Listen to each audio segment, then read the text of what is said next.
Salve, meu povo! Seja muito bem-vindo ao canal Estude Literatura com o Professor Rod. Se ainda não é inscrito no canal, por favor, se inscreva e também ative o sininho para mais notificações. Toda semana temos conteúdo novo no canal, trabalhando com literatura de maneira mais profunda e, portanto, contribuindo para que se crie o gosto pela leitura do texto literário. Muito bem.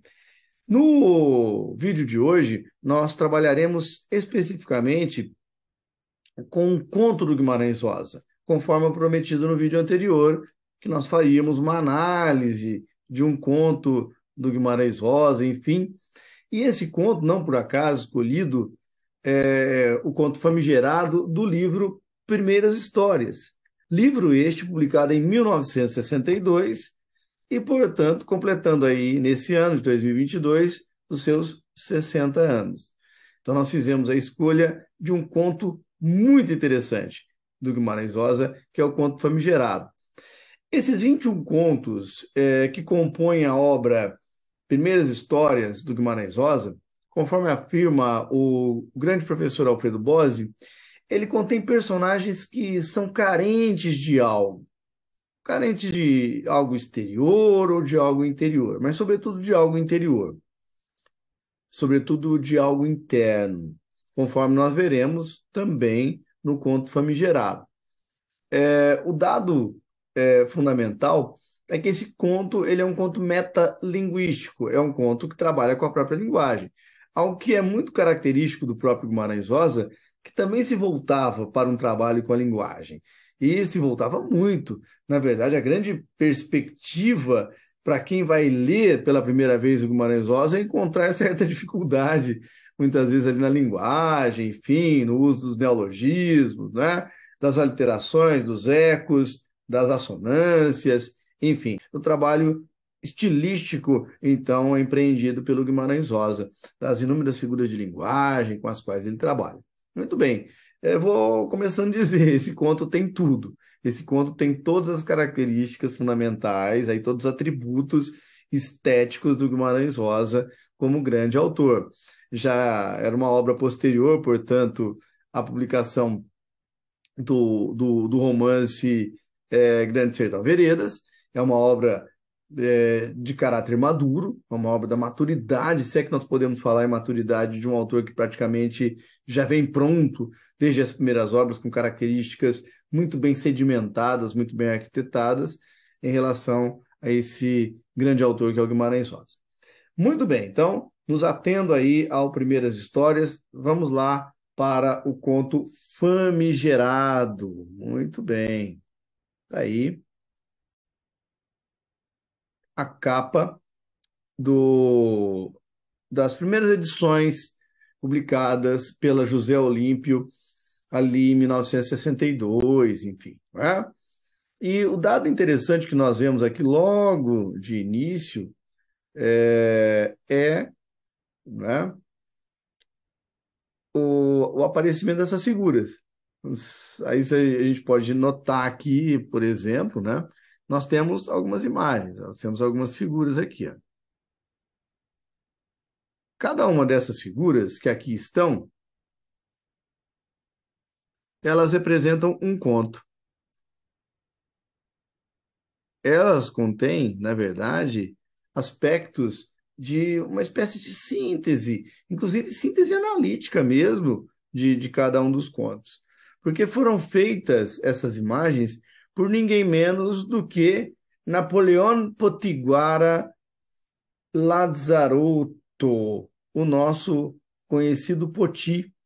Então, Poti, o curitibano que foi residir no Rio de Janeiro, que, na verdade, fez a ilustração da capa e da contracapa do Primeiras Histórias, não é? Muito bem, além de várias figuras constantes dentro da própria obra nessas primeiras versões, aí publicadas pela Livraria José Olímpio Editora. A história em que nos concentraremos hoje é a história que está aqui, ó. Justamente nesse ponto aqui, tá? Ou seja, o conto famigerado, né? O conto famigerado. Muito bem. E o primeiro dado fundamental que nós temos que notar aqui, na própria imagem, é que nós temos um cavaleiro aqui na frente, um jagunço aqui na frente, e nós temos outros 3 sequazes aqui, outros 3 indivíduos que estão com ele, né? Todos montados aí a cavalo, né? E outro aspecto fundamental é que a palavra famigerado, ela tem tanto uma carga semântica positiva, conforme definem os dicionários, é aquele que possui fama,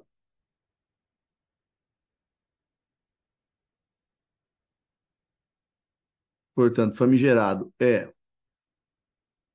um adjetivo, né? E também nós temos, dentro dessa palavra, uma carga semântica negativa, que é a que chegou até nós. Famigerado é aquele que tem fama ruim, fama má, fama de delinquente, fama de bandido, ou coisa parecida, como vai acontecer, então, aqui no conto famigerado. Então, é aquele que, na verdade, possui fama, mas uma fama negativa, tá? Possui fama negativa.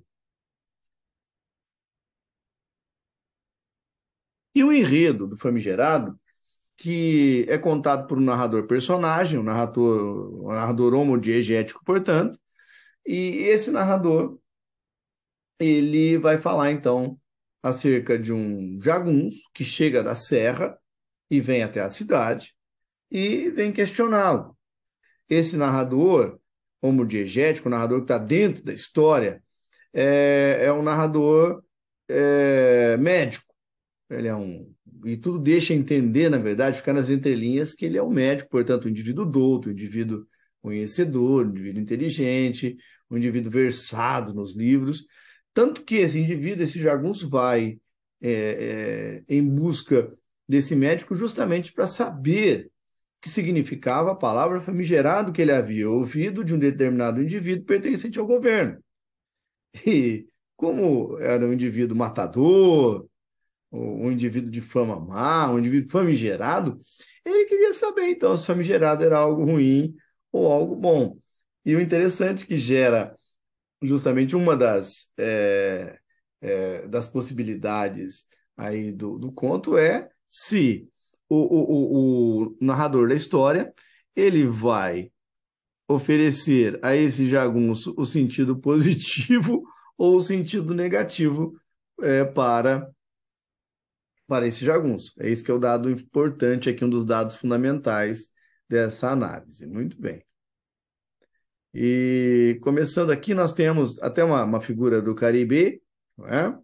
Do Héctor Julio Parire Bernabó, o grande Caribe argentino que morou no Brasil desde pequenininho, enfim, voltou à Argentina, fez estudos ali, volta ao Brasil, né? Enfim, grande gravurista também, né? Grande pintor, pintor caribe.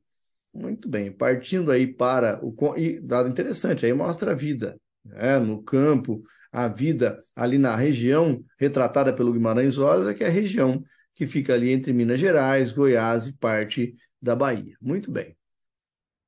Partindo direto para o conto famigerado, nós temos aí.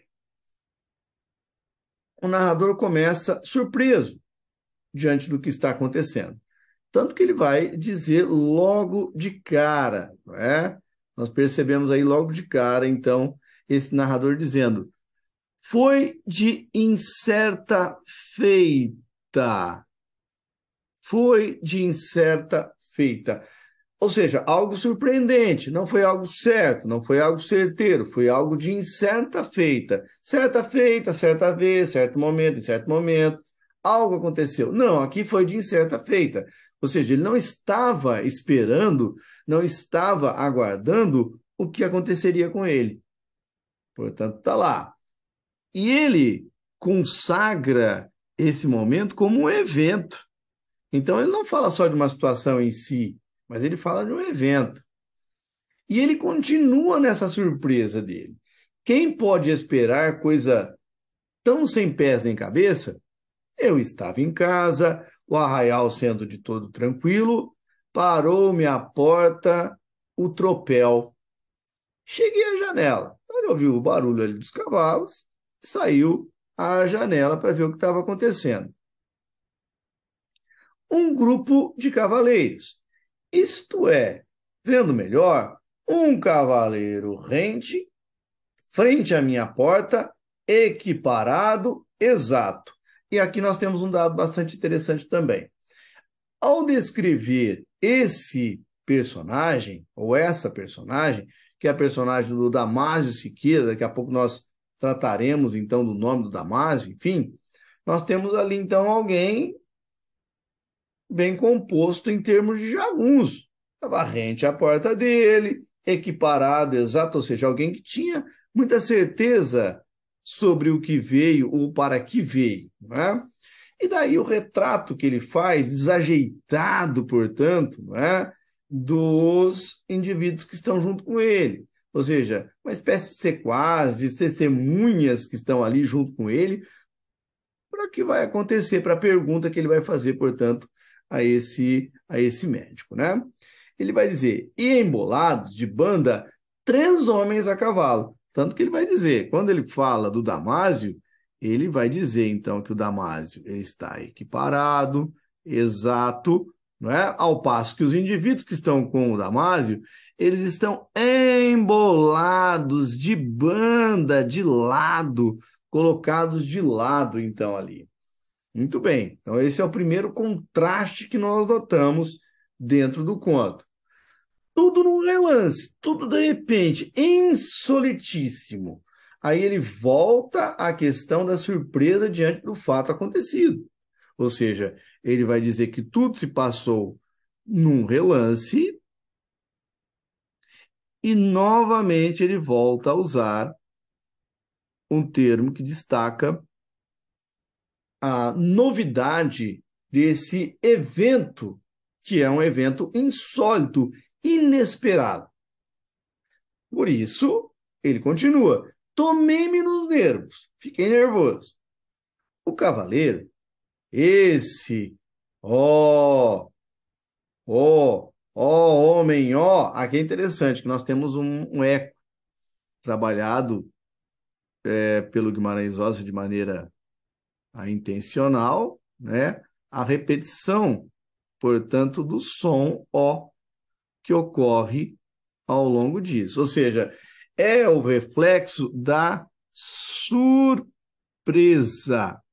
A surpresa que se materializa verbalmente agora na descrição que ele faz, tanto do cavaleiro, quanto da descrição que ele faz agora, então, desse homem, homem, ou seja, as vogais, a abertura, portanto, que ele faz o destaque para o Damásio Siqueira, aparece aqui, então, no homem, ou homem, Então, como se ele tivesse realmente surpreso diante da figura do Damásio.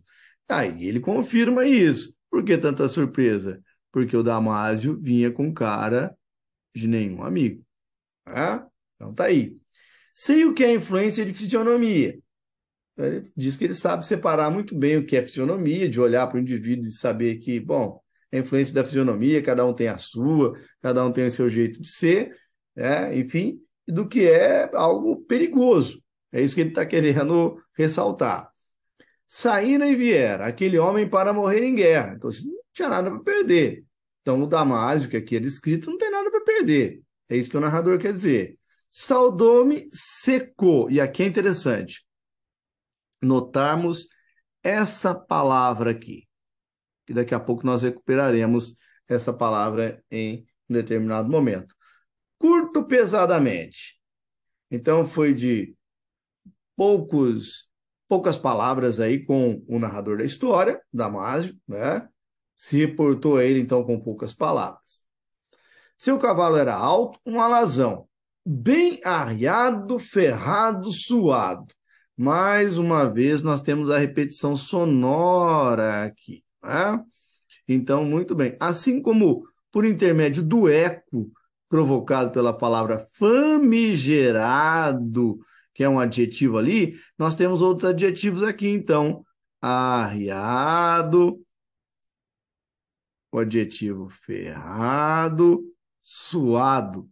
É como se, na verdade, promovessem o eco da palavra famigerado. Ou seja, famigerado é uma palavra que vai estar presente em basicamente todo o conto por meio desses ecos. Ela ressoa ali, então. Há uma espécie de ressonância, então, da palavra famigerado. Muito bem. E concebi grande dúvida. Aí ele ficou, né, depois de passado passada a surpresa que ele teve diante do Damásio e dos indivíduos que estão ali, algo insólito para ele, algo desconhecido, algo nunca visto. Então ele disse que ele teve grande dúvida diante daquilo que estava acontecendo. Por quê? Conta logo embaixo. Nenhum se apiava. Os outros tristes três mal me haviam olhado, nem olhassem para nada. Semelhavam a gente receosa, tropa desbaratada, sopitados, constrangidos, coagidos. Sim, aí o destaque que ele faz para a tropa. E novamente nós vamos encontrar alguns ecos promovidos pela aliteração. Novamente nós encontramos então aí, né, que ele vai dizer então tristes três. O fato do adjetivo vir antes do numeral aqui, tristes três, destaca que a tristeza realmente desses indivíduos era muito grande. Ou então que o próprio narrador falou: puxa, esses indivíduos diante de um indivíduo tão maléfico quanto esse indivíduo que aqui chegou, realmente são indivíduos bastante tristes, porque provavelmente vieram para cá para não morrer, ou seja, obedecendo a uma ordem como uma espécie de escravos desse indivíduo que veio me perguntar algo aqui. Muito bem. E daí ele continua, né? Quando ele vai falar dessa tropa, tropa desbaratada, supitados, constrangidos, coagidos. Novamente nós temos então aí os adjetivos, né? Terminados aqui em ado ou ada. Tropa desbaratada. Daí ele vai dizer, esses indivíduos supitados, constrangidos, coagidos. Ou seja, os indivíduos já estavam derrotados, né? O fato de terem vindo ali já demonstrava a derrota deles. Então é algo interessante que nós notamos aí, não é? Sim, e ele afirma: isso por isso que o cavaleiro Solerte, então o cavaleiro ali muito, né, corajoso, um cavaleiro muito esperto, muito ardiloso, enfim, tinha o ar de regê-los, de conduzi-los a meio gesto, expressivo, intimaram-os de pegarem um lugar onde agora se encostavam. Então, eles não queriam ficar do lado do Damásio. Eles acabaram, então, esses indivíduos, não é? Praticamente intimados, colocados ao lado do Damásio, com uma certa distância, certo medo, uma espécie de medo ali diante dessa figura do Damásio. Muito bem. Dado que a frente da minha casa reentrava metros da linha da rua, e dos dois lados avançava a cerca, formava-se ali um encantoável. Olha que interessante. Espécie de resguardo. Bom, encantoável é interessante também. Encantoável lembra encantado.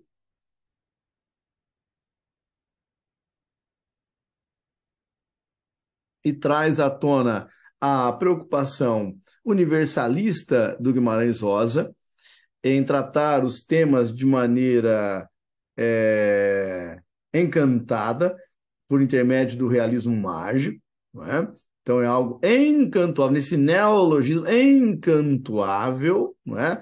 Então nós temos ali uma espécie de lugar encantado, um lugar inesperado, um lugar então insólito, conforme o próprio narrador vai deixar bem claro isso. Espécie de resguardo, de proteção, espécie de resguardo, ao mesmo tempo oferecia proteção, né? valendo-se do que o homem obrigara os outros ao ponto de onde seriam menos vistos, enquanto barrava-lhes qualquer fuga, sem contar que, unidos assim, os cavalos se apertando, não dispunham de rápida mobilidade, ou seja, de qualquer maneira, esses indivíduos não podiam fugir ali do cavaleiro maior. Não tinha como eles fugirem. Eles estavam ali num canto, reservados, né? Enfim, separados do Damásio, e, ao mesmo tempo, eles não tinham como fugir. Eram vítimas, de uma certa forma, da figura, da imagem do Damásio. Nós vamos perceber que o conto trabalha bastante com a questão da imagem em si, que muitas vezes aparece, se dissipa, retorna, como a imagem do Damásio que vai sofrer esse tipo de alteração. Olha, ele aparece como um indivíduo muito bravo, um indivíduo ardiloso, olha, ele aparece como um indivíduo bom. Assim também a palavra famigerado, que possui dupla significação. Ora, ela possui uma significação positiva, ora, ela possui uma significação negativa. E aí o dado interessante acerca de tudo isso. Muito bem.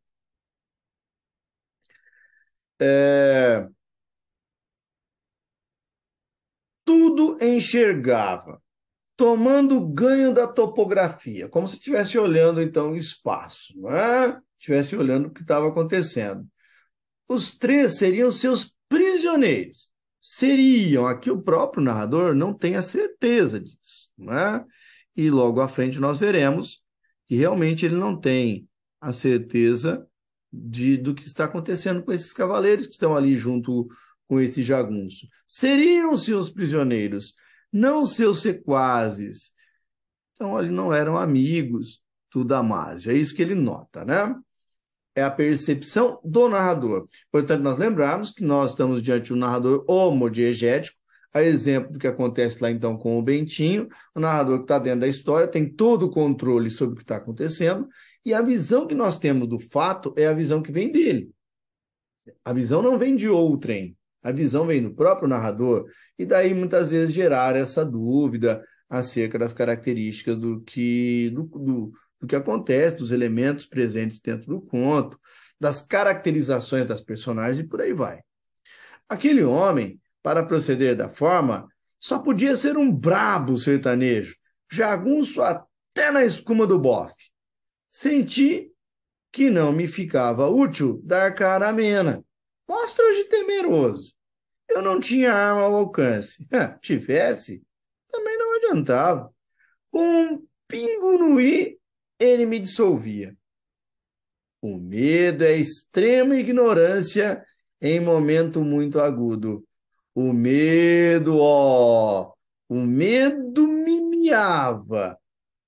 Convidei-o a desmontar, a entrar. Então, nessa parte do texto também nós temos algo interessante, ou seja, ele vai descrever o Damásio, esse jagunço, como sendo um jagunço até na escuma do bofe, ou seja, um jagunço até nas entranhas. É um jagunço nato. Senti que não me ficava útil dar cara amena mostra de temeroso. Então, seria muito bom aí usar do medo nesse momento, né? E até porque ele não tinha armas ao alcance, ele não adiantava que ele fazer nada, né? Não adiantava que ele fizesse nada, então. Então, simplesmente, ele aceita o fato, não dá cara de temeroso e, ao mesmo tempo, não demonstra que ele oferece perigo para esse jagunço, tá? Até porque aí vem a construção, aí vem a genialidade do Guimarães Rosa ao construir esse conto, que é um conto universal, que poderia ocorrer em qualquer parte do mundo. A universalidade do Guimarães Rosa, que nós viemos notando aqui, desde as construções melódicas, a famosa melopeia, a melodia do texto literário, que vem sendo construída com as aliterações, com as assonâncias, com os ecos, com essas reverberações da palavra famigerado, que aparecem, então, ao longo do texto, e nós temos aí uma imagem bastante interessante. Ele diz, com um pingo no i, ele me dissolvia. Então, esse pingo no i significa tanto um gesto pequeno, né? Pode significar tanto um pequeno gesto, como um simples pingo no i, ali um pinguinho no i, quanto pode significar também um tiro. Olha aí, né? O pingo no i faz lembrar aí, então, uma bala de revólver, né? Uma bala. Das muitas armas, portanto, que o Damásio trazia ali. Então, poderia representar até mesmo uma bala. Uma bala na cabeça, talvez, não é? Então, um pingo no i, ou seja, um gesto mínimo, colocar um pingo na letra i. Ou então, um tiro. Com isso, então, ele o dissolvia, ou seja, ele estaria liquidado, esse narrador estaria completamente liquidado. E aí a outra construção bastante interessante, que ele vai retomar a palavra medo. A retomada de uma palavra dentro do conto reflete justamente o sentimento, a sensação que a personagem, ou nesse caso, o narrador personagem, ele realmente está sentindo. Ah, muito bem. E além da repetição da palavra medo, ele vai dizer: o medo me miava. Nós temos tanto a repetição do M aqui, né? Que é o eco para o medo. Muito bem. Repetição do M, que é o eco, porque o medo para esse narrador personagem é realmente muito grande. O medo me miava. Ele se tornava um gatinho, então, diante desse homem, não é? Então, aí, olha, nós temos a imagem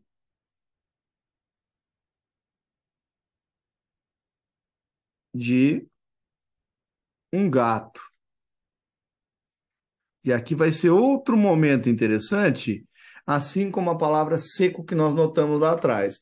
Ao longo do texto, nós veremos isso.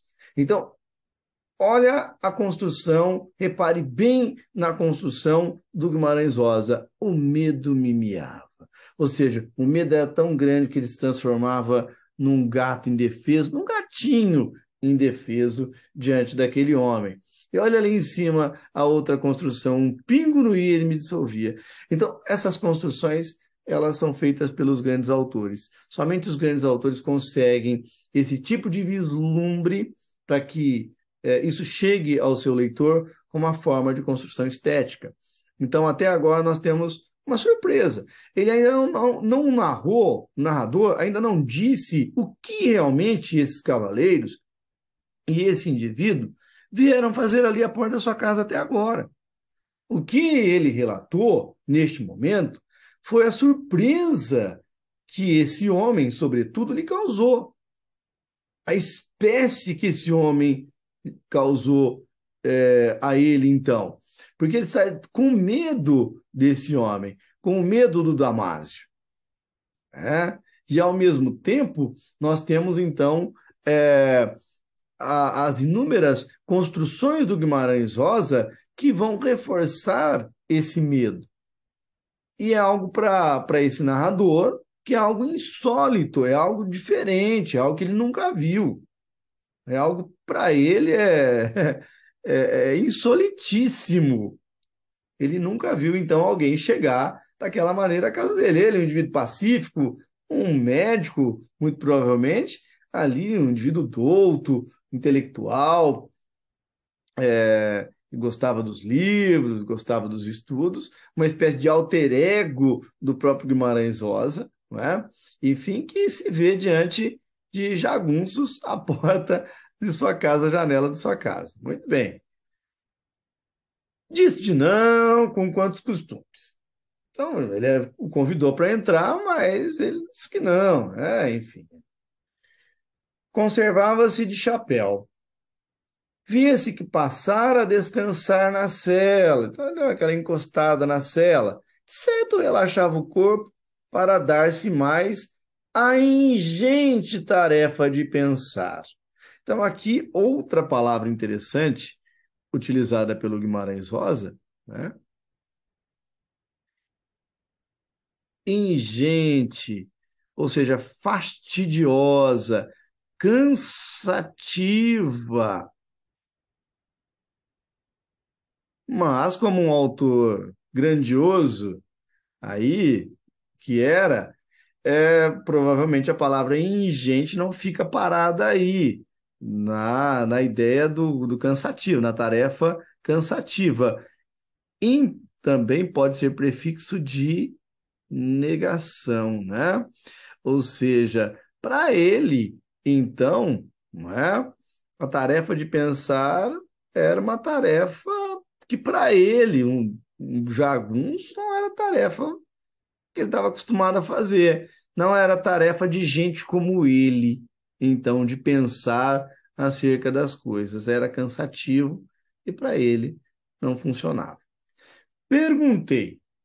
Respondeu-me que não estava doente, nem vindo à receita ou consulta. Sua voz se espaçava, querendo-se calma, a fala de gente de mais longe, talvez São Franciscano. Sei desse tipo de valentão que nada alardeia, sem farroma, mas avessado, estranhão, perverso, brusco, podendo desfechar com algo, de repente, por um és, não és, podia arrumar confusão por qualquer coisa, confundir qualquer coisa, então tinha esse narrador que tomava bastante cuidado, né? Daí ele usa, então, aqui a expressão por um és, não és. Muito bem, eu digo que sim, ele diz que não, e daí a briga está formada, né? Muito de macio mentalmente, comecei a me organizar. Então, depois da surpresa que esse narrador teve diante do fato, ele começa então a se ajustar, né? Ele começa a ficar mais calmo e se organizar. Ele falou, então, o indivíduo veio aí, né? O jagunço. Eu vim perguntar a vós, missê, uma opinião sua explicada. Carregara a celha, ele carregava o semblante, então, quando perguntava. Eu vim perguntar a vós, missê, uma opinião sua explicada. Causava outra inquietude. Então o medo ia e voltava, né? Está aí nesse loop do medo. Muito bem. Sua farrusca, ou seja, né, a sujeira com que ele estava ali e tal, né? A catadura de canibal. Olha aí, né? Como se fosse, então, ali uma roupa, né, de canibal, uma atitude, então, mental de um canibal. Desfranziu-se, porém quase que sorriu. Então, da celha, do senho fechado, né, ali do semblante fechado, ele foi, então, ficando mais calmo. Quase sorriu. Daí desceu-se do cavalo. Maneiro, imprevisto. Se por se cumprir do maior valor de melhores modos, por esperteza, para quê? O narrador ainda estava com dúvida. Reteve no pulso a ponta do cabresto. O alazão era para a paz. O chapéu sempre na cabeça. Um alarve. Mas os ínvios olhos, os olhos perigosos, então. Né? Muito bem, o fato de não ter tirado o chapéu, para o narrador, seria demonstração de uma certa falta de educação, uma certa indolência, né? Um indivíduo que não veio para a paz mesmo. Então, ele fez essa leitura da imagem do Damásio, da figura do Damásio. E ele vai falar, então, das impressões que ele tem acerca dos olhos, ele vai dizer dos olhos perigosos que o Damásio, na verdade, tinha. E ele era para muito. Seria de ver-se, estava em armas, e de armas alimpadas, ou seja, prontas, portanto, para qualquer uso. Dava para se sentir o peso de fogo no cinturão, que usado baixo, para ela estar-se já ao nível justo. Ademão, olha aí, mais um neologismo, aí então criado pelo Guimarães Rosa, para mostrar que que a arma estava perto da mão, para que logo fizesse mais uma alma, né? Então aí que é o interessante. Estava pronto então para matar. Era essa a impressão que o narrador tinha acerca do Damásio, dessa figura do sertanejo, dessa figura do jagunço que aparece ali. tanto que se persistia de braço direito pendido, pronto meneável. Estava ali então, pronto, o braço direito mexendo, meneando, não é? Sendo a cela de notar-se uma jereba papuda urucuiana, pouco de se achar na região, pelo menos de tão boa feitura. Então daí ele já fica impressionado, portanto, com a cela desse jagunço, com a cela desse cavaleiro. Ele passa então como se tentasse se desfocar da imagem do cavaleiro do Damásio e focar em outros elementos. Assim como o próprio Damásio, em determinado momento, começou a olhar a topografia, como se também manifestasse surpresa em relação à cidade. Ele, Damásio, saído da serra, vindo para a cidade, como se manifestasse então surpresa diante daquela região. Agora é o narrador que manifesta surpresa diante dos apetrechos trazidos aí pelo jagunço. Tudo de gente brava. Aquele propunha sangue em suas tensões, pequeno, mas duro, grossudo, toda em tronco de árvore. Sua máxima violência podia ser para cada momento. Tivesse aceitado de entrar em um café, calmava-me. Assim, porém, banda de fora, sem agraças de hóspede, nem surdez de paredes, tinha para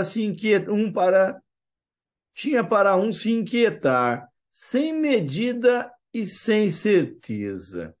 Muito bem. Então aí ele vai fazer uma descrição física do Damásio, né? Mais uma vez ele usa, então, alguns adjetivos, né? E também alguns particípios que retomam o efeito do conto, que é a palavra famigerado. É o efeito que não cai, é o efeito que não se perde, é o efeito que é recobrado tanto pelos adjetivos quanto pelos particípios. Aí que é interessante, ou seja, o trabalho gramatical, o trabalho com a escolha gramatical reflete justamente o elemento com o qual o conto está se centrando, que é justamente a definição da palavra famigerada. Muito bem. E o Damásio vai dizer: vós me sê é que não me conhece. Damásio, do Siqueiras, estou vindo da serra. Então aí a coisa começa a tomar forma. Então, daquele relance insolitíssimo, daquela situação um tanto quanto diferentona, agora começa a tomar um pouco de forma. Ou seja, veio alguém lá da serra, e esse alguém tem nome, e esse jagunço é o Damásio dos Siqueiros. Muito bem. Aí é interessante, porque a palavra Damásio, do grego, significa guerreiro valente.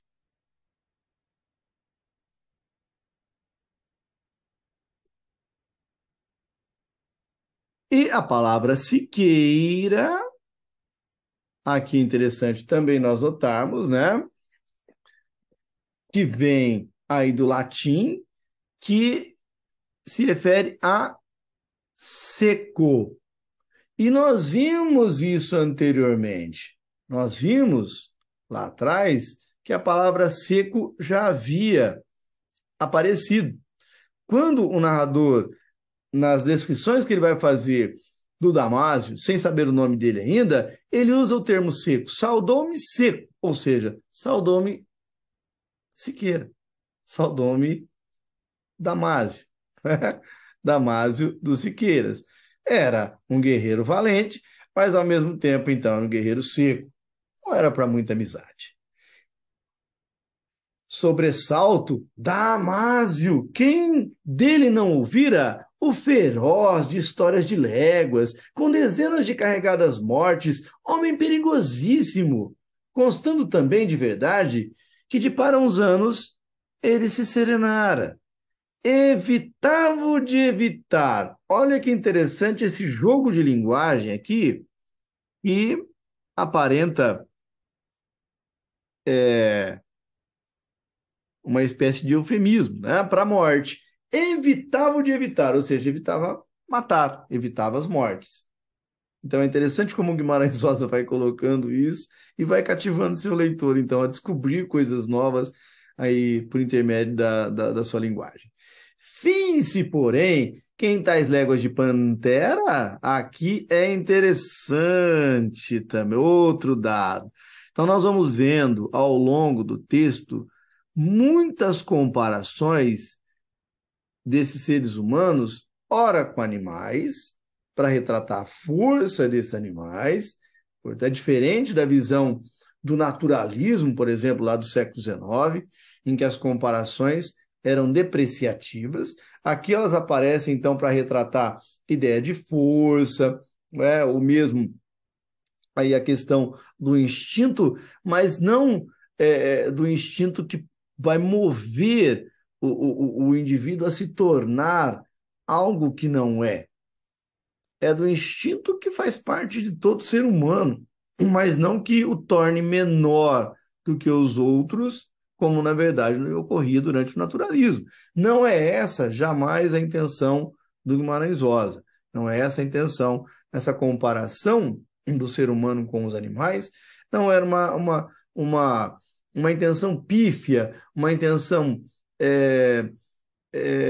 que não é, cumpria com determinadas preocupações estilísticas do autor e apenas a determinadas ideias falidas, como era o caso do determinismo. Não trabalha com determinismo aqui. Então nós vamos ver.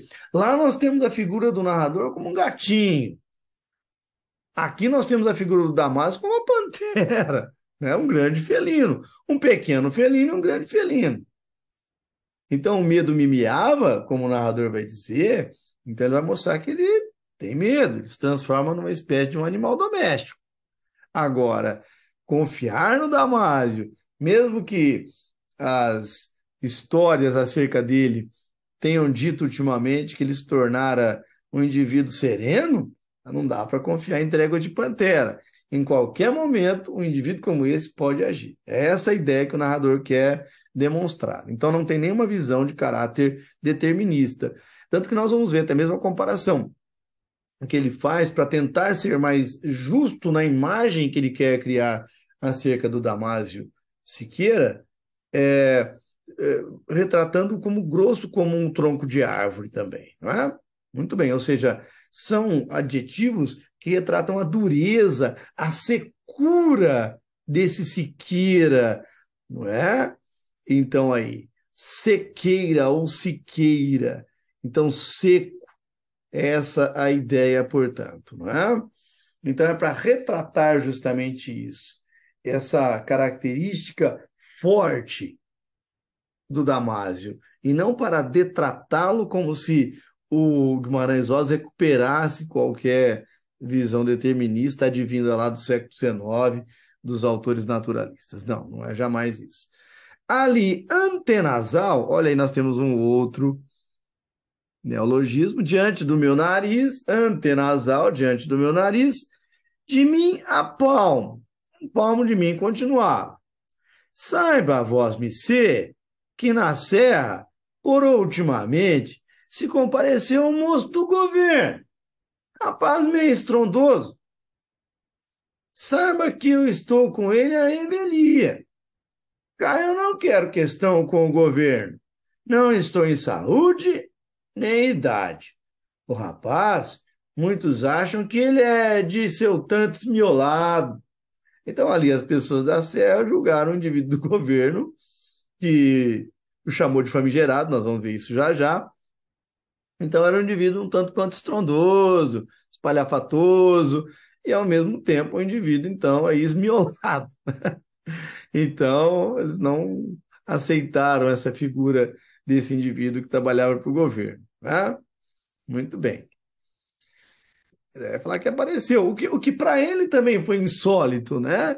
Então, o que o Damásio representa para o narrador, alguém insólito, alguém diferente, algo misterioso, então, para ele de aparecer ali, o indivíduo do governo vindo da cidade para a serra também era uma ocasião, também era um evento para um jagunço como Damásio. Então, olha como as coisas no Guimarães Rosa, elas vão de lá para cá, elas vão equalizando, como aquela imagem do bem e do mal, da qual nós tratamos no vídeo anterior, que essa imagem do bem e do mal, ela se equaliza, o bem e o mal vão se equalizando, até formarem, portanto, o indivíduo na sua completude, como nós estamos vendo aqui, até mesmo na própria figura do Damásio, ou na própria figura do narrador. Ele não é só medo, ele é, então, um narrador um tanto quanto complexo, ele vai mudando de temperamento, ele vai mudando de disposição mental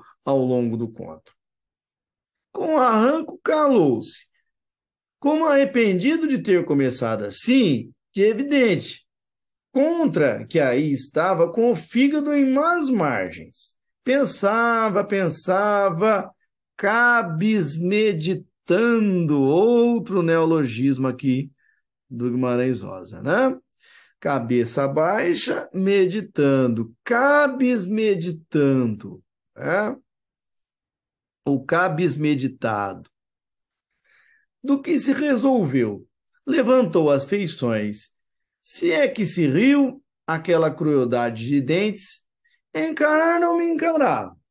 Só se fito a meia esguelha, só olhando de soslaio para ele. Latejava ali um orgulho indeciso, redigiu seu monologar. O que Frouxo falava de outras diversas pessoas e coisas da serra, do São Ão, ou seja, aquilo era algo espetacular para esse narrador, por isso que ele fala São Ão, então, o indivíduo que veio da serra, né? Travados assuntos insequentes como dificultação. A conversa era para teias de aranha, a conversa era complicada, né? Porque falar com aquele indivíduo que tinha muitas histórias para contar e, ao mesmo tempo, narrava numa espécie de língua que era um tanto quanto diferente daquela que era acostumada a ser falada ali na cidade, né? Então, o narrador se sente um tanto quanto em teias de aranha, né? Ao mesmo tempo, vítima, conforme a imagem do teias de aranha traz, e ao mesmo tempo, então, um tanto quanto diante de histórias longas ali. Eu tinha de entender-lhe as mínimas entonações, além da questão da complexidade, né? Seguindo seus propósitos e silêncios. Assim, no fechar-se com o jogo, sonso no me iludir, ele enigmava aí, pá!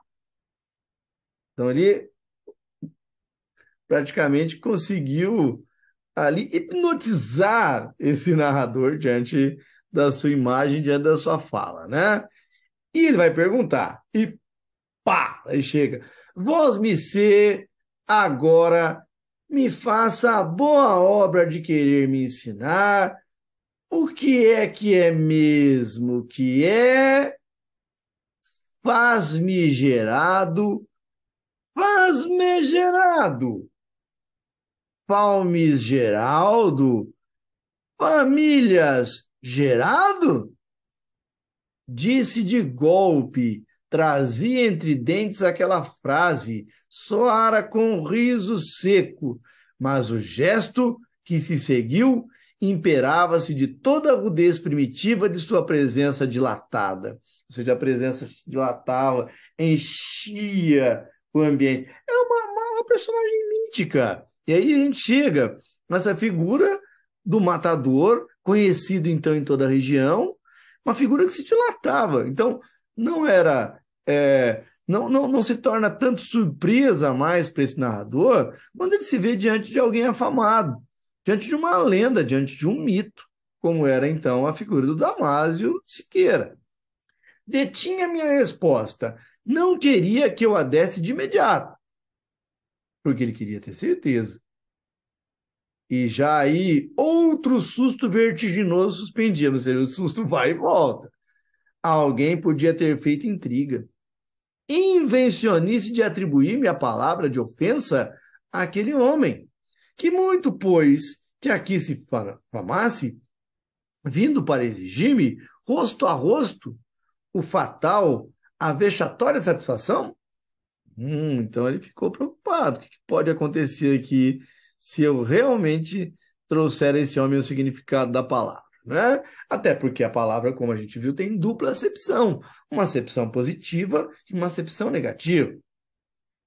Saiba vós, Missê, que saindo da serra, que vim sem parar essas 6 léguas, expresso direto para a morte lhe perguntar a pergunta. Pelo claro, se sério, se era, transiu-se-me. Ele me ultrapassou. Se lá atrás a gente viu ínvios olhos, olhos perigosos, impenetráveis do Damásio, né? Nós vimos lá os olhos perigosos, né? Os ínvios olhos do Damásio, os olhos perigosos e ao mesmo tempo impenetráveis. Então agora nós temos a palavra transiu-se-me. Então ele foi ultrapassado, não é? Muito bem, deixa eu ver se eu consigo encontrar aqui, mas nós falamos dessa palavra, né? Então, os ínvios, os impenetráveis, os perigosos olhos, então, do Damásio, né? Muito bem. Agora, para o narrador, não. Ele diz que o Damásio o transiu. Transiu-se-me, ele ultrapassou-me. Então, mostra muito bem a diferença entre o Damásio e o narrador. Enquanto o Damásio é um homem que não se consegue chegar ao fundo, ao qual não se consegue chegar ao fundo dele, saber quais as suas reais intenções, o Damásio conseguiu ultrapassar esse narrador. Chegou dentro dele, então, tocou. Lá no fundo, o seu íntimo, mexeu com ele, mexeu com o seu medo mais profundo. Lá, e por estes meios de caminho, tem nenhum ninguém ciente, nem tem o legítimo. O legítimo que ele quer dizer aqui é o dicionário, né? O livro que aprende as palavras. É gente para informação torta, por se fingirem de menos ignorâncias. Falam qualquer coisa para mostrarem que sabem, né? Para mostrar que sabem, mas na verdade não sabem. Só se o padre no São João capaz, mas com o padre não me dou. Eles logo engambelam. Então, o Damásio ele vai dizer que os padres enganam fácil para ele, né? Ele que era um indivíduo, então, malfeitor, ali diante do padre, ele vai falar que os padres gostam de engambelar, né? Sentir engambelado. Ah, bem, agora, se me faz mercê, vós me fale, no pau da peroba, no aperfeiçoado, o que é que é? O que já lhe perguntei? Se simples, se digo, transfoi-se-me.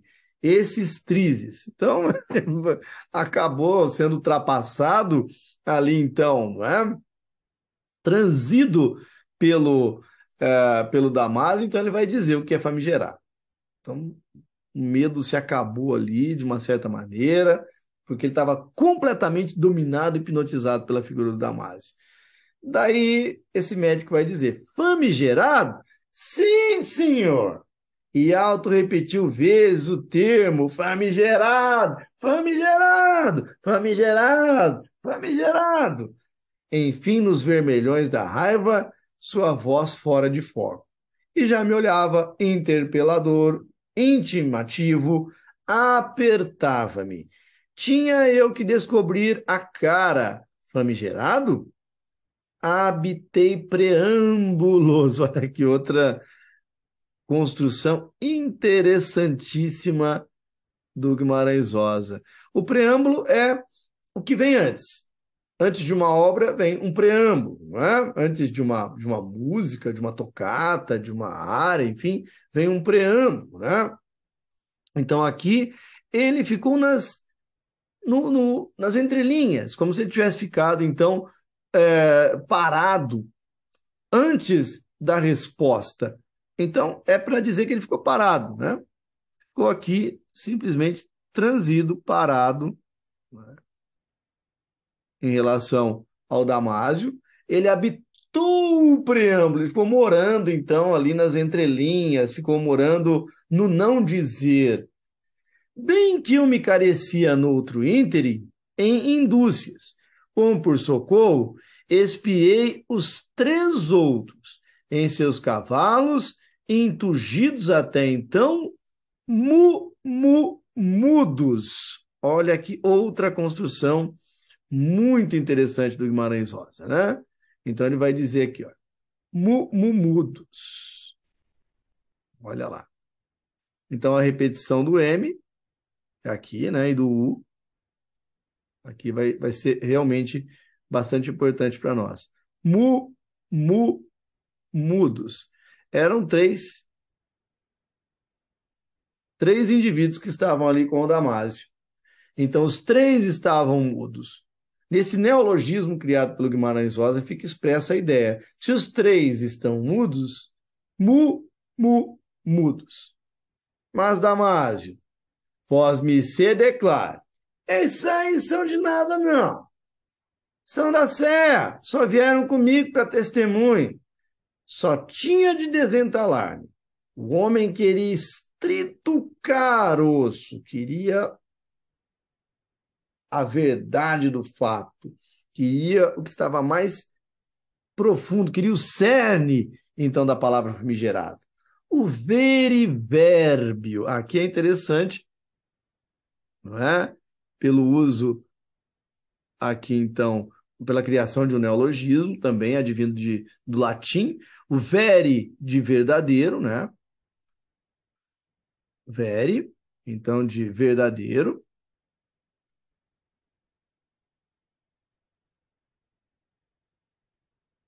E aqui nós temos vérbio, que vem de verbo. Verbo ou palavra, né? Ele queria, então, o significado verdadeiro da palavra. Famigerado, o narrador começa a dizer, é inóxio, sem,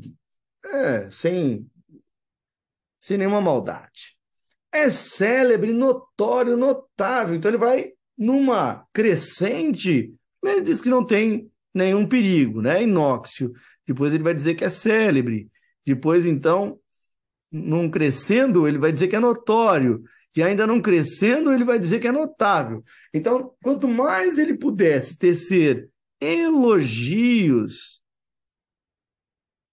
ao Damásio, para ele tanto melhor, já que estava repleto de medo. Vós, missê, mal não vejo em minha grossaria no não entender, mas me diga, é desaforado? É caçoável? É de arrenegar? Farsante? Nome de ofensa? Ah, o Damásio ainda está em dúvida, ele quer realmente saber, quer ver se o médico não está mentindo para ele, né?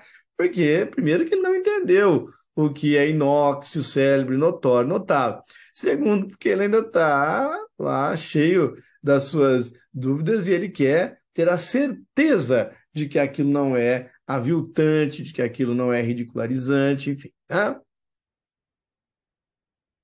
Vilta nenhuma, diz o médico, nenhum doesto. São expressões neutras de outros usos. Fique tranquilo, ele vai dizer, não é aviltamento, não é maltrato nenhum, né? Então fica tranquilo aí, que não tem perigo nenhum. Pois, e o que é em fala de pobre? Linguagem de em dia de semana. Aí é interessante, não é? Como dizia o Monteiro Lobato, linguagens de manga de camisa, né? Ou seja, ele quer saber a linguagem do dia a dia, como que ele pode usar, na verdade, a palavra famigerado, como que ele pode entender de verdade, de fato, a palavra famigerado, né? Famigerado, diz o médico, bem, é importante que merece louvor, respeito, que na verdade é um dos significados. É o significado positivo da palavra famigerado, né? Então aqui o narrador, utilizar o sentido positivo da palavra. Semanticamente, ele faz opção pelo sentido positivo da palavra, né? Até para preservar a sua própria vida ali, então. E o Damásio continuou: vós me se a garante para a paz das mães, mão na escritura? Se certo, era para se empenhar a barba.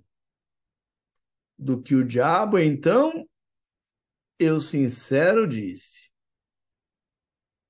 olha, eu, como o senhor me vê, com vantagens, o que eu queria uma hora destas era ser famigerado, bem famigerado, o mais que pudesse.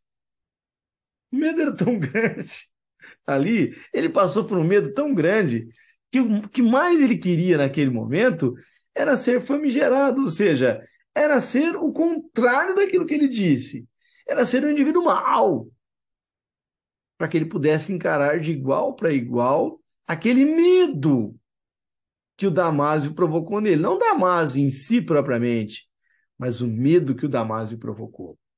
Porque se ele fosse mal, portanto famigerado no sentido negativo do termo, na acepção semântica negativa da palavra famigerado, então ele não teria tido aquele medo grandioso que ele teve diante da figura do jagunço.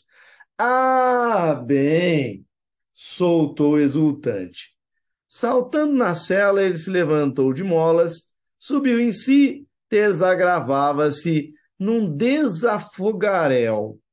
Então, como se o fogo de tudo aquilo tivesse se apagado, né? Ou seja, ao mesmo tempo aí nós temos a palavra desafogou-se e a palavra fogaréu. Então, é como se o fogo fosse dissipado, né? Então, aqui nesse neologismo, nós temos, então, o desafogar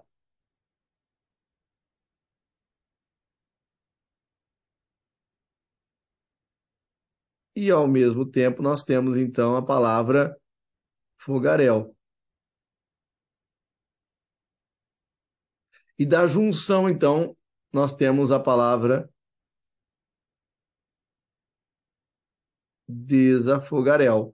Ou seja, como se nesse momento, então, ele nem se afogasse e nem se queimasse.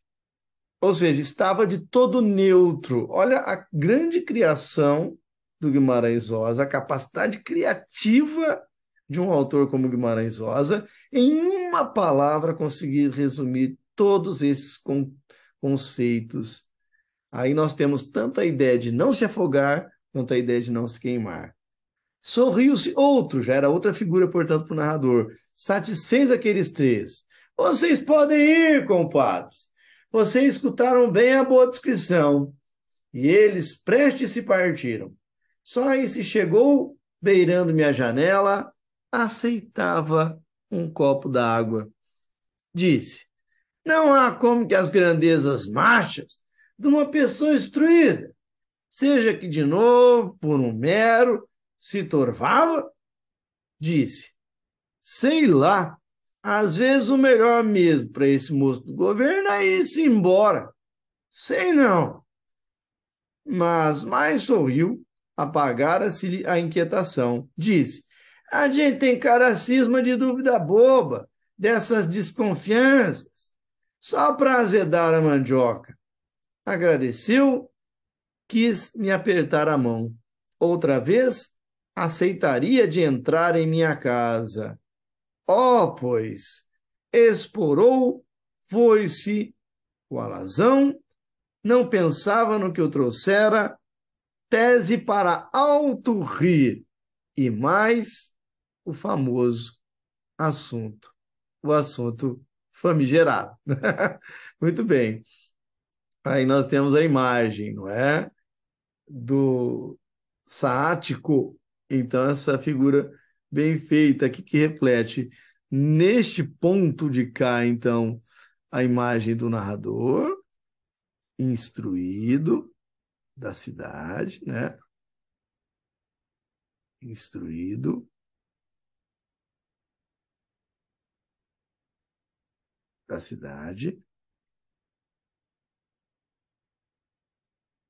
em contraste com os jagunços liderados pelo Damásio, né? Então, aqui nós temos os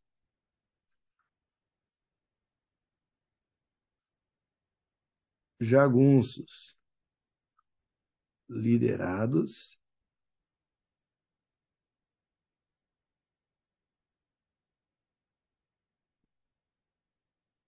por Damásio. Ou seja, nós temos aí a diferença entre indivíduos simples e indivíduos instruídos. É o grande contraste entre campo e cidade que é trabalhado nesse conto. Conto grandioso, que deixa em poucas palavras, um conto curto, mas que deixa muito bem evidenciada a ideia do Guimarães Rosa em trabalhar com alguns contrastes. E esses contrastes eles vão aos poucos se equalizando, assim como a ideia do bem e do mal se equalizam. Então, os indivíduos não são de todo maus, não são de todo ruins, não há maniqueísmo nessas figuras do Guimarães Rosa. A leitura de um conto como esse, em perceber então uma atmosfera mítica, com uma criação de uma figura lendária, como a figura do Damásio Siqueira, é algo constante na criação estética do Guimarães Rosa. Isso nós vamos perceber, então, em todas as obras do Guimarães Rosa. A escolha do famigerado para elucidar tudo isso se dá porque ali nesse conto que acabamos de ler, nós temos as principais características do Guimarães Rosa que serão vislumbradas em todas as obras. A universalidade, o trabalho com a linguagem, que ao mesmo tempo reflete, então, uma das funções da linguagem, que é a metalinguagem. Nesse caso específico, nós temos a acepção da palavra famigerado, uma palavra que gera duplicidade científica, que já na época do Guimarães Rosa, segundo constam os estudos, segundo consta os próprios dicionários, então é uma palavra que já possuía essa duplicidade de sentido, já possuía essa ambiguidade de sentido, esse valor positivo e esse valor negativo semanticamente. Então, todos esses elementos em conjunto vão criar essa aura universal do Guimarães Rosa, algo que poderia ter acontecido em qualquer espaço, mas que acontece ali no sertão e o sertão acaba se transformando no próprio mundo. É o regionalismo que se universaliza na obra do Guimarães Rosa. Se você gostou dessa análise, dê o seu joinha, dê o seu like e não se esqueça de se inscrever no canal e compartilhar também esse conteúdo para mais e mais pessoas. Os próximos encontros serão um pouco mais breves. Esse foi um encontro analítico. Sempre que nós tivermos um encontro analítico, nós o faremos então de maneira um pouco mais extensa ou nós faremos por intermédio de live. Haja vista que a live permite então que as pessoas possam perguntar, que vocês possam perguntar, que vocês possam interagir. Então a intenção vai ser essa. Enquanto esse primeiro foi feito na forma de vídeo, as próximas análises serão feitas então de maneira presencial aqui, ou seja, na live, todo mundo junto, a gente faz uma live e fica muito legal nesse sentido, haja vista que todos podem participar de maneira mais ativa.